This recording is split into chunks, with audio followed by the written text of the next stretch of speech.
আসসালামু আলাইকুম। এই ভাইটি মালয়েশিয়াতে বাংলাদেশ থেকে কলিং বিষয়ে আসছে প্রায় ১০ বছর আগে।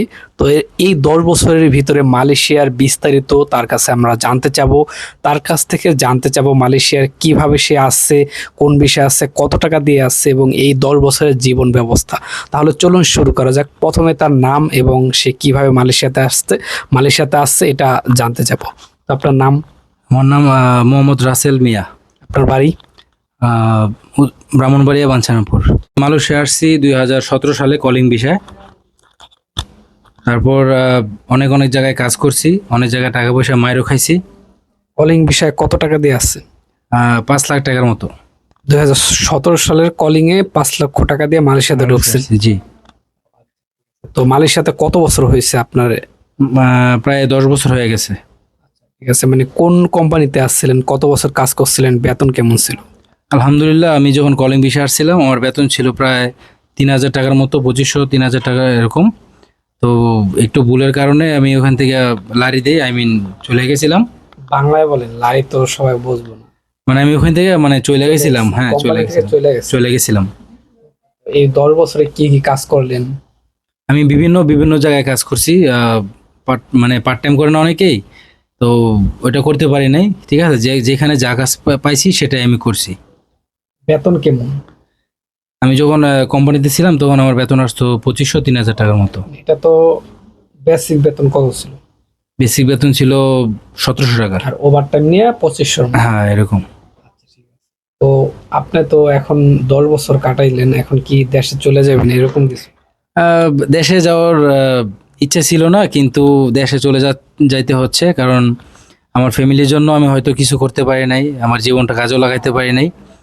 তো সবাই আমার জন্য দোয়া করবে। কি এমন কাজ করছেন যেটা ফ্যামিলির জন্য পারলেন? আর একটা মানুষ 10 বছর যদি বিদেশ থাকে অনেক কিছু কিন্তু করতে পারে ফ্যামিলির জন্য, নিজের জন্য। তো আপনার এই ব্যর্থতার কারণ কি, এটা আমরা জানতে চাই। মানে আমার ফ্যামিলির কথা আমি শুনি নাই, আমার আত্মীয় স্বজনের কথা আমি শুনি নাই, এজন্য হয়তো ভাগ্যটা আমার এরকম হয়ে গেছে। মানে কিছু করতে পারেন না? করতে পারি নাই। তাদের কথা শুনলে হয়তো আমি অনেক কিছু করতে পারতাম। মানে কার কথা শুনছেন? আসে না, ফ্রেন্ড সার্কেল, তাদের কথা শুনতাম। মানে অন্য কোনো একটা লাইনে চলে গেছে? হ্যাঁ, অন্য একটা খারাপ খারাপ লাইনে চলে গেছিলাম। তো যারা এরকম লাইনে আসতে চায় নতুন, তাদের জন্য কি বলতে চান?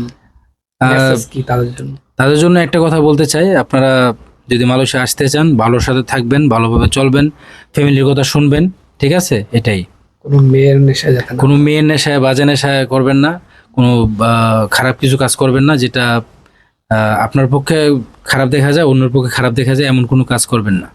হ্যাঁ, আলহামদুলিল্লাহ, মালয়েশিয়ার অবস্থা আগে খুব খারাপ ছিল, বাট এখন আলহামদুলিল্লাহ একটু ভালো আছে, এই আর কি। আপনারা যখন মালয়েশিয়া আসবেন ভেবেচিন্তে আসবেন, সবার সাথে আলোচনা করে তারপরে মালয়েশিয়া আসবেন। 10 বছর আগে মালয়েশিয়া কলিং বিষয়ে আসছে 5 লক্ষ টাকা দিয়ে। এখনো কিন্তু সেই একই লাগতেছে, 4 লক্ষ 5 লক্ষ টাকা দিয়ে।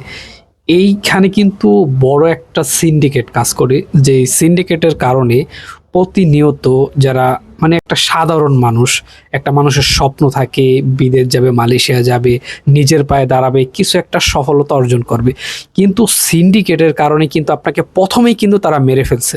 কিভাবে মেরে ফেলছে দেখেন, একটা মানুষের সাধারণত মালয়েশিয়া আসতে 1 থেকে 1.5 লক্ষ টাকা লাগে, কিন্তু এই সিন্ডিকেটের কারণে 5-6 লক্ষ টাকা দিয়ে কিন্তু একটা মানুষ আসতেছে।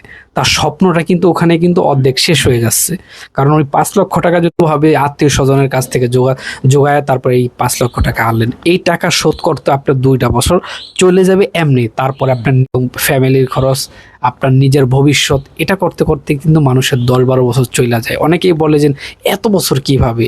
এভাবেই এই সিন্ডিকেটের প্রথম থাবাই হচ্ছে আপনার সিন্ডিকেট। এই সিন্ডিকেট দিয়ে আপনার জীবনের আপনার 2-3 বছর শেষ করে ফেলে, এই হচ্ছে কাহিনী। আমি ফ্যামিলির জন্য কিছু করতে পারি নাই, ঠিক আছে, আমি মানুষের খারাপ দোষ দেব না, এটা আমার নিজের দোষ, আমার নিজের সমস্যার কারণে আজকে আমার এই অবস্থা। এই কারণে আমি বাংলাদেশ চলে যাচ্ছি। আর আমার একবারে চলে যাচ্ছেন ট্রাভেল পাস? হ্যাঁ, ট্রাভেল পাস কেটে চলে যাচ্ছি। আর আসতে পারবো না কখনো। সে আর আসতে পারবে না মালয়েশিয়াতে, কারণ ট্রাভেল পাস কাটলে একবার সে আর আসতে পারে না, তার ভিসা নেই। তো আসতে হলেও 5 বছর পর, মানে 5 বছরের ভিতরে আর কি মালয়েশিয়া সে ঢুকতে পারবে না। বলতে চাচ্ছি, আমার যারা ক্লাসমেট ছিল তাদের প্রতি আমার অসংখ্য অসংখ্য ভালোবাসা আছে, রেসপেক্ট আছে, সম্মান আছে।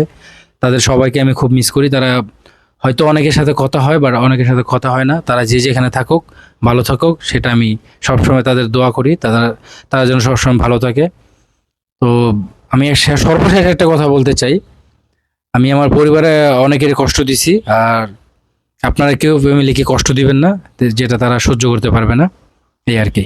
অনেক ধন্যবাদ, আপনার জন্য শুভকামনা রইল। বাংলাদেশে সুন্দরভাবে যান, আপনার প্রিয় মানুষদের সাথে সময় কাটান এবং ভবিষ্যতে আরো এই ভুল থেকে শিক্ষা গ্রহণ করে ভালো কিছু করেন, আমরা এটাই দোয়া করি। তো সবাই ভালো থাকবেন, আসসালামু আলাইকুম।